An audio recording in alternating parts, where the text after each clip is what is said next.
शुरुआत सबसे पहले बड़ी खबर की करेंगे बात। रायपुर से बड़ी खबर है, तारीख तय हो चुकी है 13 दिसंबर। जी हां, 13 दिसंबर को नई सरकार का शपथ ग्रहण होने वाला है। और कल विष्णुदेव साय, जिनके नाम पर मुहर लग गई थी, जिनके नाम पर सर्वसम्मति बन गई थी, कल विष्णुदेव साय सीएम पद की शपथ लेने वाले हैं। और इसके साथ ही 2 डिप्टी सीएम भी शपथ लेंगे।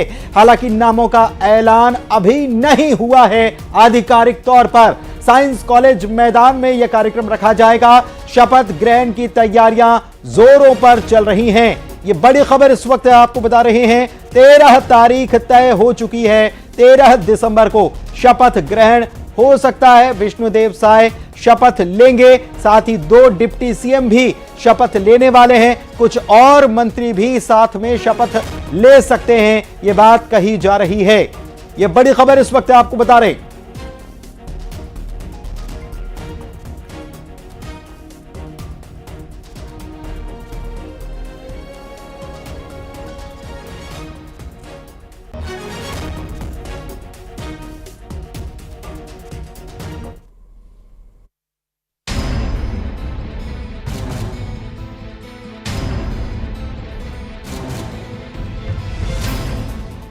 छत्तीसगढ़ में मुख्यमंत्री चुने जाने के बाद अब सरकार बनाने की कवायद शुरू हो गई है। CM Vishnu Deo Sai 2 deputy CM समेत कुछ मंत्रियों के साथ 13 दिसंबर को शपथ ले सकते हैं। नई सरकार के शपथ ग्रहण की तैयारियां जोर शोर से शुरू हो गई हैं। रायपुर के साइंस कॉलेज ग्राउंड में शपथ के लिए तैयारियां जोरों पर है।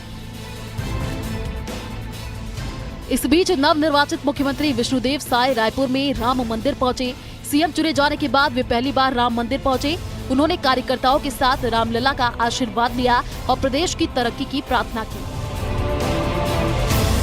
भारतीय जनता पार्टी ने छत्तीसगढ़ प्रदेश के मुख्यमंत्री का दायित्व सौंपा है और ये मुख्यमंत्री का दायित्व बहुत चुनौती भरा है। और आज हम भगवान राम के दरबार में आए थे उनसे आशीर्वाद लेने कि अब ताज तो मिल गया, लेकिन इसको 5 साल ठीक से निभा पाए, छत्तीसगढ़ का सभी वर्गों का समुचित विकास कर पाए, छत्तीसगढ़ पूरे देश में विकास की दृष्टि से अपना एक अच्छा स्थान बनाए। यही भगवान श्री राम जी से, माता सीता से, हनुमान जी से निवेदन किए हैं, प्रार्थना की है। सीएम विष्णुदेव साय भाजपा कार्यालय भी पहुंचे। यहाँ उन्होंने क्षेत्रीय संगठन महामंत्री अजय जम्वाल से मुलाकात की। विष्णुदेव साय ने संगठन महामंत्री पवन साय और पूर्व संगठन मंत्री राम प्रताप से भी मुलाकात की। सीएम विष्णुदेव साय के साथ 2 डिप्टी सीएम के भी शपथ लेने की खबर है, जिनमें अरुण साव और विजय शर्मा के नाम प्रमुखता से आगे हैं। डिप्टी सीएम के लिए ओबीसी और सामान्य वर्ग को प्रतिनिधित्व मिल सकता है। बीजेपी विजय शर्मा के जरिए हिंदुत्व को साधने की कोशिश कर रही है। उन्होंने मंत्री मोहम्मद अकबर को हराया था। इधर छत्तीसगढ़ में नए सीएम की घोषणा होने के बाद सुरक्षा व्यवस्था बढ़ाई गई है। सीएम विष्णुदेव साय के अस्थायी निवास में सुरक्षा बढ़ाई गई है, साथ ही पहुना में भी सुरक्षा बढ़ाई गई है। मुख्यमंत्री विष्णुदेव साय इसी पहुना के अस्थायी निवास पर अभी हैं और इसके बाद अलग अलग कार्यक्रमों में शामिल होने के लिए जाएंगे और यहाँ कड़ी सुरक्षा व्यवस्था यहाँ पर बढ़ा दी गई है। पूरा सुरक्षा के जवान हैं वो तैनात कर दिए गए। इधर कवर्धा विधायक और डिप्टी सीएम के प्रमुख दावेदार विजय शर्मा का बड़ा बयान सामने आया है। शर्मा ने कहा कि सरकार के गठन के साथ ही घोषणा पत्र को पूरा करना पहली प्राथमिकता होगी। उन्होंने प्रधानमंत्री आवास के लिए कहा है, उन्होंने अन्य विषयों के लिए भी कहा है, सारे विषयों के लिए उन्होंने कहा है। बहरहाल लंबे इंतजार के बाद आखिरकार 13 दिसंबर को छत्तीसगढ़ में नए मंत्रिमंडल का गठन हो जाएगा। 5 साल बाद छत्तीसगढ़ में बीजेपी ने वापसी कर ली है। अब उनके सामने चुनौती होगी अपने घोषणा पत्र को पूरी करने की, जिसकी उम्मीद प्रदेश की जनता ने लगा रखी है। Bureau report, news 18 Raipur. और आकाश हमारे सहयोगी हमारे साथ लाइव जुड़े हुए हैं, सीधे उन्हीं से जानते हैं कि क्या तैयारियां चल रही हैं, क्योंकि 13 तारीख आकाश तय हो चुकी है कि शपथ ग्रहण 13 तारीख को होगा। 2 नाम डिप्टी सीएम के तौर पर हो सकते हैं, जो चल रहे हैं वो हम बता भी रहे हैं, हालांकि मुहर नहीं लगी है। और कौन कौन से मंत्री शपथ ले सकते हैं और कौन कौन आ सकता है इस शपथ ग्रहण समारोह में?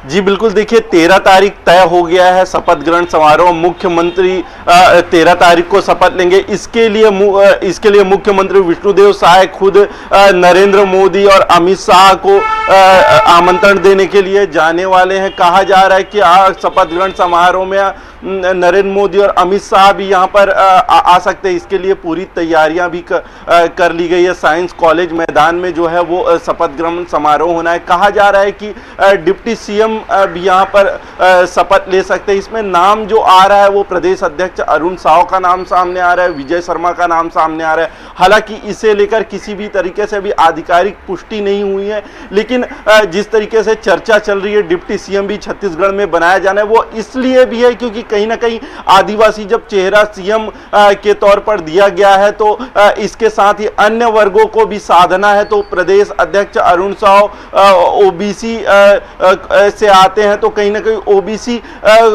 ओबीसी को साधने के लिए ही उनको डिप्टी सीएम बनाया जाना है। वही सामान्य वर्ग से विजय शर्मा का भी नाम सामने आ रहा है, लेकिन देखना होगा कि संगठन मुहर इस पे लगाती है।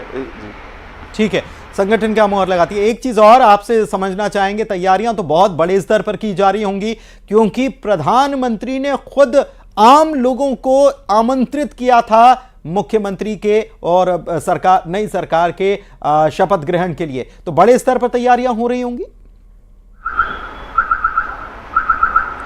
जी बिल्कुल, देखिए जब प्रधानमंत्री नरेंद्र मोदी लगातार दौरा कर रहे थे तो उन्होंने लोगों को खुद से कहा था कि भाजपा की सरकार छत्तीसगढ़ में बन रही है और लोगों को आमंत्रण के लिए भी उन्होंने कहा था। ऐसे में सीधे तौर पर प्रधानमंत्री नरेंद्र मोदी की आने की संभावना लगातार जताई जा रही थी। संगठन ने भी कहीं ना कहीं कहा है कि प्रधानमंत्री नरेंद्र मोदी शपथ ग्रहण समारोह में आ सकते हैं। चलिए, बहुत शुक्रिया आपका इस जानकारी के लिए। तो प्रधानमंत्री आ सकते हैं ऐसा कहा जा रहा है और इसके लिए तैयारियां बड़े स्तर पर, वृहद स्तर पर की जा रही हैं। वैसे छत्तीसगढ़ में नए मुख्यमंत्री के शपथ के साथ ही 2 डिप्टी सीएम और मंत्रिमंडल के कुछ सदस्य भी शपथ लेंगे। डिप्टी सीएम के लिए अरुण साव और विजय शर्मा के नाम की चर्चा है, तो मंत्रिमंडल के सदस्यों में भी कई सारे नाम चल रहे हैं। रिपोर्ट दिखाते।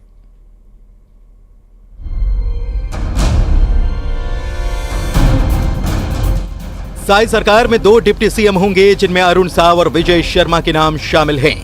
वहीं पूर्व मुख्यमंत्री डॉक्टर रमन सिंह के विधानसभा अध्यक्ष बनने की चर्चा भी है।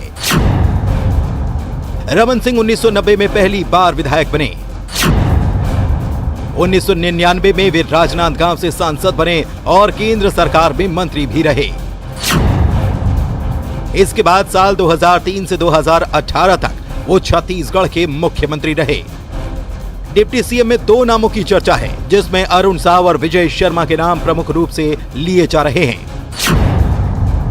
अरुण साव की बात करें तो उन्होंने 1990 में एबीवीपी से छात्र राजनीति की शुरुआत की। 2019 में वो बिलासपुर से सांसद बने। 2022 में बीजेपी के प्रदेश अध्यक्ष बनाए गए और 2023 में पहली बार वे विधायक बने हैं। वहीं विजय शर्मा पहली बार कवर्धा से विधायक बने हैं। उन्होंने कांग्रेस सरकार के कद्दावर मंत्री वन मंत्री मोहम्मद अकबर को हराया है। वो भारतीय जनता युवा मोर्चा के प्रदेश अध्यक्ष भी रह चुके हैं। वहीं मंत्रियों में कई नामों की चर्चा है जिनमें बृजमोहन अग्रवाल, ओपी चौधरी, केदार कश्यप, लता उसेंडी, धर्मलाल कौशिक, राजेश मूणत, अमर अग्रवाल, दयाल दास बघेल, अजय चंद्राकर, राम विचार नेताम, किरण देव और पुन्नू लाल मोहले के नाम की चर्चा है। बात अगर करें ओपी चौधरी की तो वो 2018 में कलेक्टर पद से इस्तीफा देकर बीजेपी में शामिल हुए और 2023 में रायगढ़ सीट से उन्होंने जीत हासिल की। वहीं लता उसेंडी 1999 में पार्षद बनी। 2003 में वो पहली बार विधायक बनी। 2008 में जीतकर मंत्री बनी। राज्य महिला आयोग की वे अध्यक्ष रहीं। वर्तमान में बीजेपी राष्ट्रीय उपाध्यक्ष हैं। वहीं केदार कश्यप पहली बार साल 2003 में विधायक बने थे और रमन कैबिनेट में वे राज्य मंत्री रहे। 2008 और 2013 के साथ ही 2023 में भी उन्होंने जीत हासिल की। 2008 से लेकर 2018 तक वे कैबिनेट मंत्री रहे। धर्मलाल कौशिक के भी मंत्रिमंडल में शामिल होने की चर्चा है। धर्मलाल कौशिक चौथी बार बिल्हा से विधायक बने हैं। पार्टी में वे कई पदों पर रहे हैं। 2003 में वे चुनाव हारे, लेकिन राज्य मंत्री का दर्जा मिला। 2008 से 2013 तक वे विधानसभा के अध्यक्ष रहे। 2013 में वे बीजेपी के प्रदेश अध्यक्ष बनाए गए। 2018 में उन्होंने नेता प्रतिपक्ष का पदभार संभाला। इसके अलावा मंत्रिमंडल के चेहरों में कई नामों की चर्चा है, जिसका खुलासा 13 दिसंबर को ही होगा। लेकिन ये बात तय है कि इस बार मंत्रिमंडल में सरगुजा, बिलासपुर और बस्तर संभाग का दबदबा रहेगा। Bureau report, news 18 Raipur.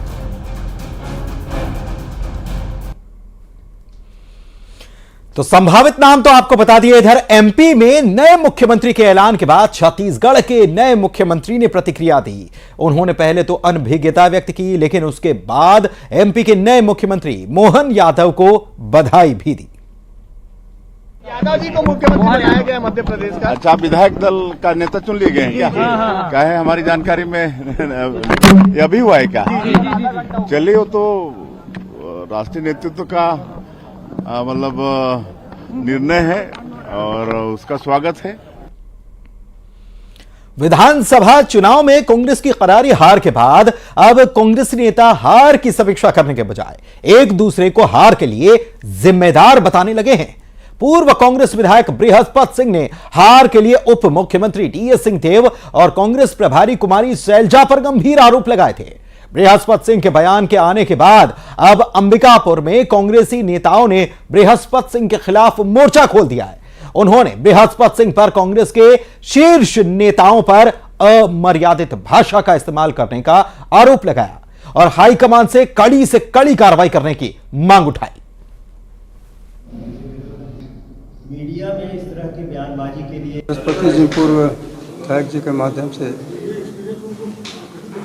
Akhil Bharatiya Congress committee के राष्ट्रीय महासचिव एवं प्रभारी कुमारी शैलजा जी एवं पूर्व उप मुख्यमंत्री श्री टीएस सिंहदेव जी के बारे में ऐसी बातें उन्हें नहीं कहनी चाहिए। यह दुख की बात है, या ऐसा कहना ही नहीं चाहिए उन्हें। इस तरह की बातें कहने से निश्चित रूप से पार्टी की छवि खराब होती है। शीर्ष नेतृत्व से मांग करते हैं कि ऐसे बेलगाम और अमर्यादित बयानबाजी करने वाले बृहस्पति के खिलाफ पार्टी उचित निर्णय ले, कार्रवाई करे, ताकि कांग्रेस पार्टी में एक अनुशासन कायम रहे। और आगे बढ़ते हैं, बिलासपुर की बात करेंगे। खबर बिलासपुर से है, जहां पर विधानसभा चुनाव लड़ने वाले सभी प्रत्याशियों को 30 दिनों के भीतर चुनावी खर्च का अंतिम ब्यौरा यानी कि हिसाब किताब देना होता है। नामांकन दाखिल करने से लेकर मतगणना तक के खर्च का ब्यौरा अब उन्हें देना होगा। निर्वाचन आयोग ने प्रत्याशियों के लिए खर्च की सीमा 40 लाख रुपए तय की थी। जिले में 100 से ज्यादा प्रत्याशियों ने पूरे खर्च का हिसाब नहीं दिया है।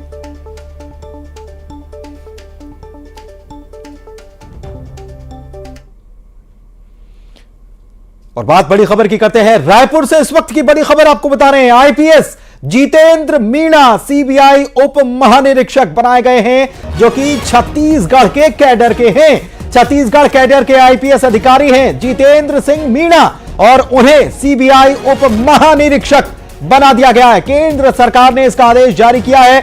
जितेंद्र मीणा को यह अहम जिम्मेदारी सौंपी गई है। बता दें कि 2007 बैच के वे आईपीएस अधिकारी हैं जितेंद्र सिंह मीणा, और उन्हें यह बड़ी जिम्मेदारी सौंप दी गई है। सीबीआई के उप महानिरीक्षक जितेंद्र मीणा, जो छत्तीसगढ़ कैडर के आईपीएस अधिकारी हैं, उनको यह जिम्मेदारी मिली है।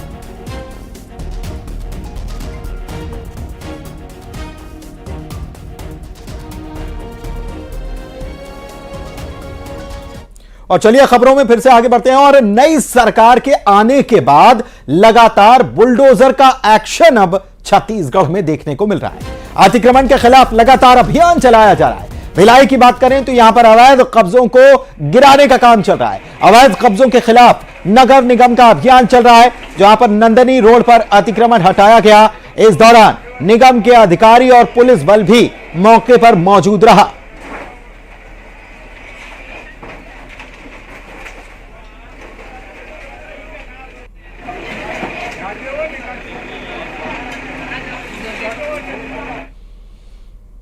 तो केवल भिलाई नहीं बल्कि कोरबा की भी बात करें तो कोरबा शहर में भी सरकारी जमीन पर अवैध रूप से कब्जा करने वालों के खिलाफ कार्रवाई का दौर शुरू हो चुका है। सत्ता के बदलते ही अतिक्रमणकारियों के खिलाफ ताबड़तोड़ कार्रवाई शुरू हो चुकी है। इस कड़ी में नगर निगम और प्रशासन की टीम ने मिशन स्कूल के पीछे मेन रोड जो है, मुख्य मार्ग है, इस पर अवैध कब्जा जो लगाकर रखा गया था उस पर बुलडोजर चला दिया है। टायर दुकान के आड़ में कई लोगों ने कई एकड़ जमीन को कब्जा कर लिया था। शिकायत मिलने के बाद प्रशासन का अमला हरकत में आया और तोड़फोड़ की कार्रवाई की गई।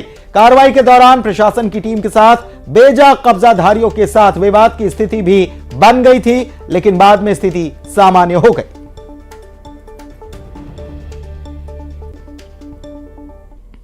जोन क्षेत्र का था सरमंगला पुल से जो रायताखार मार्ग है, वहां पर 3 व्यक्तियों द्वारा अवैध रूप से दुकान बाउंड्री वाल बना करके कब्जा कर लिया था। उन्होंने नोटिस जारी किया था, उनके द्वारा शर्म नहीं हटाया गया। तो आज नगर निगम प्रशासन, जिला प्रशासन और पुलिस प्रशासन के सहयोग से उक्त अतिक्रमण को हटाने की कार्रवाई की जा रही है। नारायणपुर की बात करें तो यहां पर सुरक्षा बलों ने माओवादियों पर बड़ा एक्शन लिया है और बीजेपी नेता रतन दुबे की हत्या करने के आरोप में हत्यारों को गिरफ्तार कर लिया है। सुरक्षा बल ने हत्या के 4 आरोपियों को गिरफ्तार किया है। सभी ने बीजेपी नेता की हत्या करना कबूल भी किया है। इनके अनुसार ओरछा धनोरा मार्ग पर आईईडी लगाया गया था।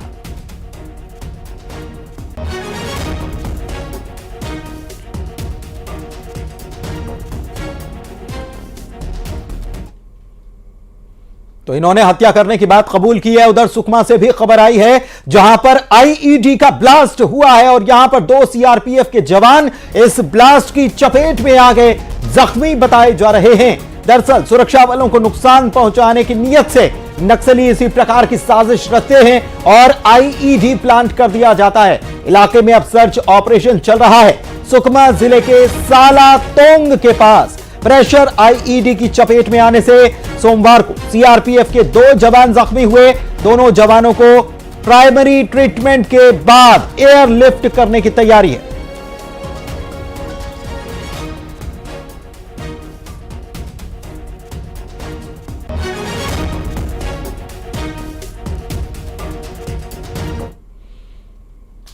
और आइए अब नजर डालते